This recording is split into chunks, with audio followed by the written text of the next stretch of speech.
नमस्कार दोस्तों, stock market studies में फिर से एक बार आपको बहुत-बहुत स्वागत है। तो आप सब लोग कैसे हैं?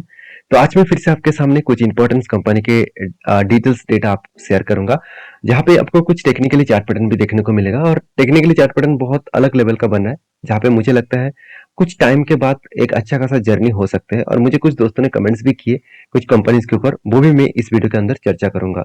तो चलो वीडियो को शुरू करते हैं। शुरू करने से पहले मैं रिक्वेस्ट करूँगा, चैनल को अभी तक सब्सक्राइब नहीं किया तो सबसे पहले वो कर लीजिए, क्योंकि वहाँ से आपको कंटिन्यूअसली अपडेट मिलता रहेंगे और मुझे भी सपोर्ट और आपका प्यार भी मिलता रहेंगे। तो चलो देख लेते हैं कौन सा कंपनी है। सबसे पहले मैं बात करूंगा फाइन ऑर्गेनिक के बारे में। देखिए फाइन ऑर्गेनिक आप सभी जानते हैं, इंडिया की एक पॉपुलर देखा जाए तो केमिकल सेक्टर कंपनी है। और इस कंपनी की सबसे बड़ी बात है, कंपनी देखिए मैन्युफैक्चरिंग भी करते हैं, प्रोसेस भी करते हैं, सप्लाई भी करते हैं, डिस्ट्रीब्यूटर भी है, डीलर्स भी है, इम्पोर्ट भी करते हैं, एक्सपोर्ट भी करते हैं। तो हर कैटेगरीज में कंपनी का बिजनेस चलते रहते हैं। कंपनी का प्रोडक्ट जो है वो this are used foods and plastic, cosmetics, coating and other speciality applications जो है वेरियस इंडस्ट्रीज में कंपनी का प्रोडक्ट लगते हैं। सबसे बड़ी बात है कंपनी का प्रोडक्ट हर जगह पे लगते हैं। और दूसरी बड़ी बात है कंपनी का जो एक्चुअली जो प्रोडक्ट है उसका डिमांड कंटिन्यू बढ़ना चाहिए था, मगर आज स्पेशलिटी केमिकल्स का जो डिमांड है वो थोड़ा सा घट चुके हैं। इसके पीछे दो रीजन है। पहले रीजन, चाइना ने क्या किया, सस्ते दामों में प्रोडक्ट को सेल किया यूरोप मार्केट में। और दूसरा कारण जो है रसिया और यूक्रेन के बीच जो युद्ध स्टार्ट हुआ था, तो उस टाइम में थोड़ा सा प्रेशराइज देखने को मिला था। अभी हमास के साथ मतलब फलस्तीन के साथ इसराइल का जो युद्ध स्टार्ट हुआ है, जिसके चलते एक फिर से एक बड़ा इम्पैक्ट यहाँ पे देखने को मिलेगा। और मुझे लगता है जो मतलब जितने सारे केमिकल सेक्टर कंपनी है उसमें थोड़ा सा प्रेशराइज बनेगा, क्योंकि यहाँ पे मैं आपको इस जगह पे शायद ना दिखा पाऊँ, आपको मैं चार्ट में दिखा सकता हूँ। मैं एक बार चार्ट में आपको दिखा दूं। देखिए किस तरीके से शानदार तरीके से एक करेक्शन होने के बाद, अच्छा खासा करेक्शन होने के बाद फाइनली यहाँ पे ब्रेकआउट किए थे। ब्रेकआउट करने के बाद देखिए ऊपर तो गया, मगर एक चीज ध्यान देना, इस लेवल को वो बार बार रिटेस्ट कर रहा है। मैं थोड़ा सा और भी जूम करके दिखा देता हूँ। हाँ अभी ठीक है, अभी ठीक है। हाँ चलो, अभी देखिए इस लेवल को वो बार बार रिटेस्ट कर रहा है। इसका मतलब इस लेवल कंपनी के लिए स्ट्रॉन्ग रेजिस्टेंस है, और स्ट्रॉन्ग रेजिस्टेंस के साथ साथ सप्लाई जोन भी है, क्योंकि यहाँ से एक बिगनेस देखने को मिला था। तो कोई भी रेजिस्टेंस कम सप्लाई जोन बनता है तो उस लेवल को ब्रेकआउट करना इतना आसान नहीं होगा। देखिए फाइनली यहाँ पे देखिए क्या बना था, शोल्डर कम हेड कम शोल्डर बना। उसके बाद फिर से देखिए एक मतलब शोल्डर के बाद फिर से एक हेड बना, फिर से मुझे लगता है कि शोल्डर के हेड करेगा। इसका मतलब पहले वाला जो हेड एंड शोल्डर पैटर्न था उसको कैंसिलेशन किया जाएगा, और उसके बाद देखिए दूसरा वाला जो शोल्डर कम हेड कम शोल्डर बनने जा रहा है इसको कंटिन्यू किया जाएगा। तो मैं एक बार मार्किंग भी कर देता हूँ और भी आपको समझने में आसानी होगा। यहाँ पे देखिए कुछ इस तरीके से सिचुएशन बना और यहाँ पे भी शोल्डर केट हुआ, मगर शोल्डर तो ब्रेकआउट तो हुआ मगर ब्रेकआउट कन्फर्मेशन नहीं हुआ। तो इस बात को आपको याद रखना है, जब तक ब्रेकआउट कन्फर्मेशन नहीं होता, जब हमारा रूल्स फॉलो अप नहीं होता, तब उस कंपनी के ऊपर निवेश करना थोड़ा सा रिस्की होगा। यहाँ पे क्वेश्चन आएगा कि सर इस कंपनी फिर से यहाँ से भाग सकता है? मेरे हिसाब से तो जरूर भागना चाहिए। अभी देखिए मार्केट में अगर प्रेशराइज हो, अगर ऑल ओवर ग्लोबल मार्केट में गिरावट हो रहा है, साथ ही साथ इंडियन मार्केट के ऊपर भी बिग प्रेशर है, तो उसके चलते है मुझे लगता है जो कंपनी पहले से ही पीटे हुए है उस कंपनी और भी ज्यादा पीटने वाला है। तो यहाँ पे थोड़ा सा संभल कर काम करना चाहिए। फिलहाल के लिए कोई एंट्री लेवल्स नहीं है, जब एंट्री लेवल्स बनेगा तो मैं आपके साथ शेयर भी करूंगा। और एक बात आप याद रखना, यहाँ पे 200 डेज ईएमए को ब्रेकआउट किया है और उसी लेवल को वो बार बार रिटेस्ट कर रहा है। तो एक शानदार रिटेस्ट होने के बाद मुझे लगता है इस यहाँ पे एक रिटेस्ट बार बार हो रहा है, तो यहाँ से रिवर्स होने का चांसेस भी रहता है। तो मैंने ट्रेड क्यों यहाँ पे लेने का फैसला लिया, उसके पीछे दो रीजन है। पहली रीजन क्या है, कंपनी का क्वार्टरली रिजल्ट।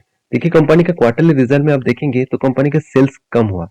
ये बात तो आप सभी जानते हैं, केमिकल्स का हालत खराब है केमिकल्स कंपनी का, तो सेल्स तो डाउन होंगे। एक्सपेंस को देखिए कंपनी कंट्रोल में रखे, और जिसके चलते कंपनी की जो प्रॉफिटेबिलिटी है वहां पे थोड़ा सा इम्पेक्ट आया। देखिए यहाँ पे इम्पैक्ट है, इसका मतलब कंपनी बेकार हो गया ऐसे मत सोचिएगा, क्योंकि कंपनी का अर्निंग पर शेयर देखेंगे तो continuously earning per share growth दिखेगा। और सबसे इंटरेस्टिंग पॉइंट जो है कंपनी का आरओसी। आरओसी से 3 साल नहीं, मैं 2017 से आपको दिखा दूं तो कंटिन्यूसली आरओसी को वो कंपनी मेंटेन कर रहे हैं, और इस बार तो सारे हाथ पार कर दिया। 65% के आसपास आरओसी देखने को मिला। तो देखिए जो कंपनी का बाकी पैरामीटर्स बहुत स्ट्रांगली यहाँ पे फिल आउट कर रहा है, तो उस कंपनी के ऊपर कुछ ना कुछ तो बड़ा हो सकते हैं। और रही बात कंपनी का रिजर्व के बारे में बात करूं तो रिजर्व बढ़ा, कंपनी का बोरिंग्स भी घटा, और उसके साथ साथ कंपनी का फिक्स्ड एसेट भी बढ़ा। और कंपनी फाइनली इस बार लास्ट कुछ 4 ईयर्स के बाद कंपनी फाइनली 40 करोड़ के आसपास पैसा बिजनेस पर्पस में इन्वेस्ट किए। तो इस सारे पॉइंट्स में एक ही बात कहूंगा, सारे पॉइंट्स के ऊपर ये कंपनी के ऊपर एक पॉजिटिविटी देखने को मिला है, जो अपकमिंग फ्यूचर में अच्छा खासा ग्रोथ होने का चांसेस है। बाकी देखिए, आप समझदार है, समझदारी से काम लीजिएगा, क्योंकि कंपनी के ऊपर कुछ दिनों से कंटिन्यूअसली एक हाई लेवल का वॉल्यूम देखने को मिला है। जब कोई कोई कंपनीज के ऊपर हाई लेवल का वॉल्यूम देखने को मिलता है, तो कुछ ना कुछ वहां पे बड़ा कुछ डेटा अपडेट आपको अपटेन जैसे देखने को मिल सकता है। तो मैं तो इस कंपनी के ऊपर बुलिश हूँ, और जब ट्रेड कंफर्म होगा, जब यहाँ पे ट्रेड कंफर्म होगा, इस लेवल के ऊपर क्लोजिंग देंगे, तभी मैं एंट्री लूंगा, उससे पहले एंट्री नहीं लूंगा, क्योंकि मैं हमेशा रूल्स को फॉलो करके चलता हूँ। और मैं आपको बार बार बोलता हूँ, आप वॉरेन बफेट जी का वो बात हमेशा याद रखना, नेवर लूज मनी, सॉरी माफी चाहता हूँ, नेवर लूज मनी। और सेकेंड जो पॉइंट है, उनका जो सेकेंड रूल्स है, don't forget number one rules. मतलब एक नंबर का फर्स्ट नंबर में जो रूल्स दिया गया है उसको भूल मत जाना। तो इस बात को आप जब तक याद रखेंगे, तभी आपको प्रॉफिटेबल ट्रेडर बन पाएंगे, प्रॉफिटेबल इन्वेस्टर बन पाएंगे। क्योंकि आप अचानक हर कोई जगह पे एंट्री ले लेंगे, तो आपको लूज होने का, पैसा लूज होने का चांसेस बढ़ जाते हैं। तो नेक्स्ट जो कंपनी है जिसके बारे में चर्चा करूं, उसका नाम है एंजल वन। देखिए, एंजल वन के ऊपर मैं पहले ही बुलिश था, आज भी बुलिश हूँ, फ्यूचर में भी बुलिश रहूंगा, क्योंकि इस कंपनी आज लाइफ टाइम हाई के आसपास है। Continuously company life time high बनाते जा रहा है। पिछले दिनों में लाइफ टाइम हाई बनाया था, और कंपनी लगातार लगातार ग्रोथ ऑफ पोटेंशियल दिखा रहा है। क्यों ना दिखाए, कंपनी अलग अलग लेवल का काम भी कर रहा है। कंपनी का देखा जाए तो स्टॉक ब्रोकिंग का भी बिजनेस है, कमोडिटी सेगमेंट के ऊपर, इक्विटीज के ऊपर, डेरिवेटिव्स के ऊपर, साथ ही साथ कंपनी मार्जिन फैसिलिटीज भी देते हैं। मुझे कुछ दोस्तों ने कमेंट्स भी किए, सर मार्जिन फैसिलिटीज क्या होते हैं। देखिए, जो लोग ट्रेड करते हैं उसको पता है, फिर भी मैं आपको एक बार बता दूं, मार्जिन फैसिलिटी क्या होते हैं। मान के चलिए आप 1 लाख रुपया लेकर मार्केट में ट्रेड करने के लिए आए, और वो भी इक्विटीज में। मैं एक सिंपल सा एग्जाम्पल के हिसाब से आपको बता रहा हूँ। इक्विटी में मान के चलिए 1 लाख रुपया लेकर आया है मार्केट में ट्रेड करने के लिए।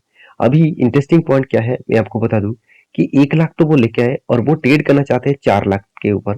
तो यहाँ पे जो एक्स्ट्रा जो 3 लाख कंपनी, मतलब कहाँ से उसको मिलेगा, वो कंपनी क्या करेंगे, मार्जिन की तरफ से उसको प्रोवाइड करेंगे। तो कंपनी क्या इसके ऊपर कोई टैक्स लेंगे? बिल्कुल नहीं, इसके ऊपर टैक्स नहीं लेंगे, मगर बहुत ज्यादा चार्जेस लेंगे। अगर इस तरीके से ट्रेड को आप इनिशिएट करते हैं, तो ज्यादा क्वांटिटी के साथ आप काम करेंगे, तो ज्यादा क्वांटिटी मतलब ज्यादा चार्जेस उसको पे करना पड़ेगा। तो सब कुछ देखिए, कोई भी आज के दिन में कोई भी चीज आपको फ्री में नहीं मिलता।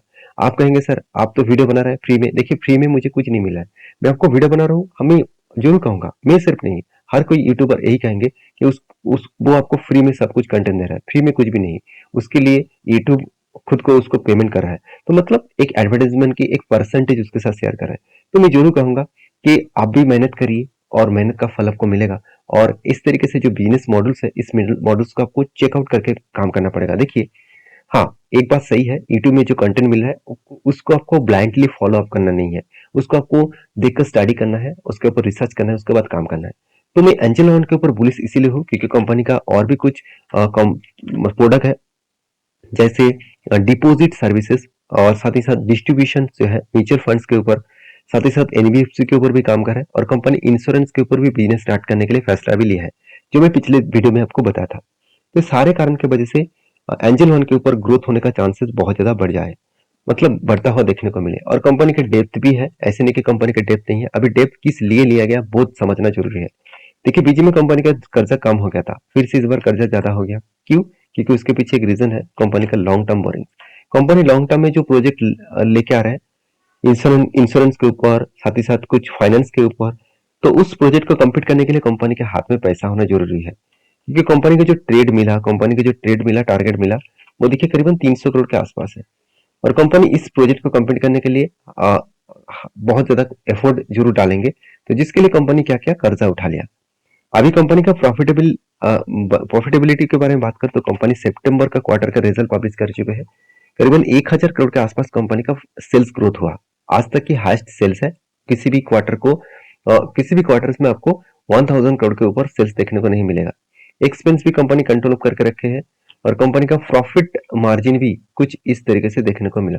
अभी जो इन्वेस्टर है उसके बारे में चर्चा करूं, प्रोमोटर से लेकर एफएसडीएस पब्लिक हर किसी के पास इन्वेस्टमेंट है। क्यों है? क्योंकि हर कोई चाहते हैं इस कंपनी के ऊपर कंटिन्यू करने के लिए। अभी देखिए, लास्ट कुछ फ्यू डेज में कंपनी के ऊपर जो डिलीवरी का वॉल्यूम है वो कम होता गया। पहले तो डिलीवरी बहुत शानदार था, सिर्फ अक्टूबर जब से स्टार्ट हुआ तब से लेकर कंपनी की डिलीवरी कम होता जा रहा है। अगर डिलीवरी का डेटा दिखा दूं, तो 14%, 50%, सॉरी 15%, 20%, 28% के आसपास डिलीवरी देखने को मिला है। अगर पहले कितना था आप देखेंगे तो 50 to 58%, 48%, 60% के आसपास डिलीवरी देखने को मिला था। तो कहने का मतलब है कंपनी के ऊपर डिलीवरी कुछ वीकनेस में हो चुके हैं, इसका मतलब प्रॉफिट बुकिंग होना स्टार्ट हो सकते हैं, क्योंकि चार्ट पैटर्न भी कुछ इस तरीके से सिनेरियो दिखा रहा है। चार्ट पैटर्न में कुछ इस तरीके से शोल्डर दो बार, उसके बाद हेड बना था, उसके बाद शोल्डर बना, फाइनली ब्रेकआउट हुआ और मैंने यहाँ इस जगह पे एंट्री लिया था और मेरा टारगेट यहाँ तक था। तो इजीली वो टारगेट को अचीव कर चुके हैं 41% के आसपास। लेकिन मुझे कुछ दोस्तों ने हमेशा कमेंट्स भी करते आए हैं कि सर आपको हर जगह पे काबू विथ हैंडल पैटर्न, रिवर्सल, जो मतलब हेड एंड शोल्डर पैटर्न वो आपको दिख जाते हैं। तो इस तरीके से सिचुएशन आप कहाँ से ढूंढते हैं? देखिए इस तरीके से सिचुएशन ढूंढना नहीं है। अगर आप मार्केट के ऊपर टाइम देते हैं तो आपको खुद दिखेगा कि कहाँ कहाँ पे वो ट्रेड बन रहा है। तो देखिए मार्केट के ऊपर टाइम दीजिए। आप मान के चलता हूँ मैं, आप बिजनेस करते हैं, जॉब करते हैं, तो घर में आकर शाम में, मतलब शाम और रात में कोई भी टाइम आप 1 घंटा चूज कर लिए, 1 से 1.5 घंटा बहुत टाइम मिल जाएगा आपको। उस टाइम में सिर्फ चार्ट को रीडिंग करिए और जिस तरीके से मैं एनालिसिस करके आपको बता रहा हूँ उस सारे चीजों को समझिए, सीखिए। आप इजीली अप्रूवमेंट कर पाएंगे आपके ट्रेडिंग जर्नी को।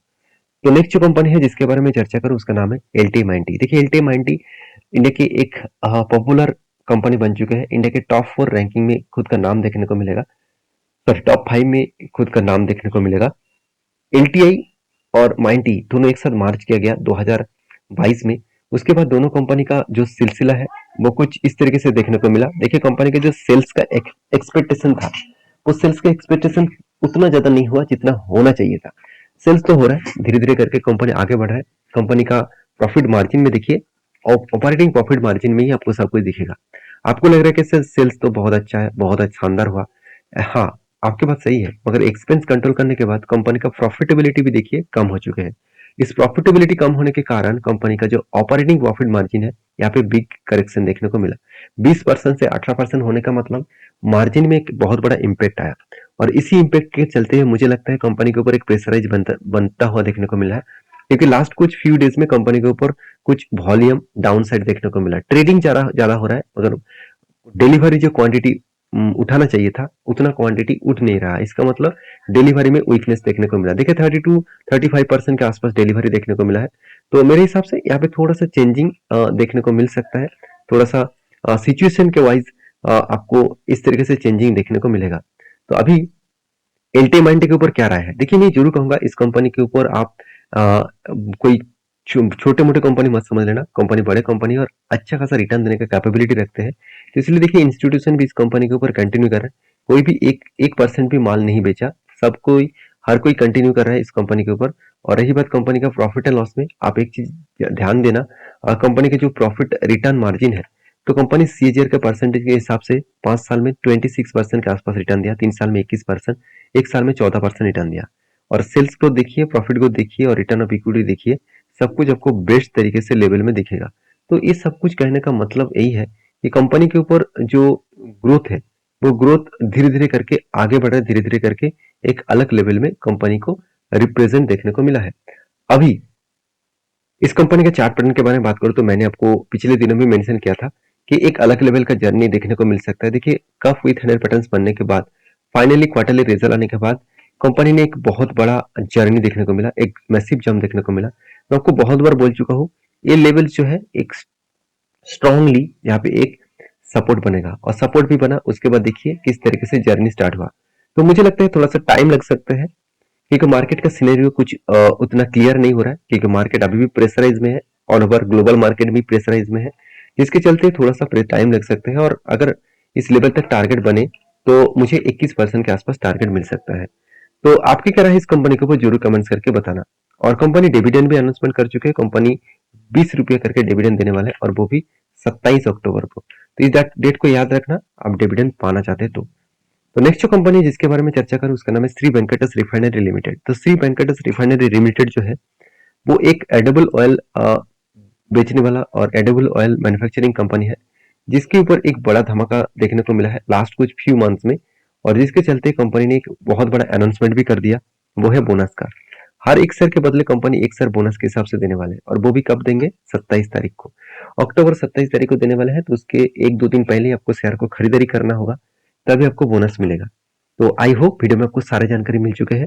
वीडियो में जितनी सारी इन्फॉर्मेशन मैं आपके साथ शेयर किया हूँ वो टोटली एजुकेशन पर्पस में है, कोई भी मेरे तरफ से बाय एंड सेल का रिकमेंडेशन नहीं है। किसी भी कंपनी के ऊपर काम करना है तो प्लीज सोच समझ कर स्टडी करके काम करना। तो मिलते हैं नेक्स्ट वीडियो में, तब तक के लिए अच्छे से रहिए, अपने ख्याल रखिए, धन्यवाद।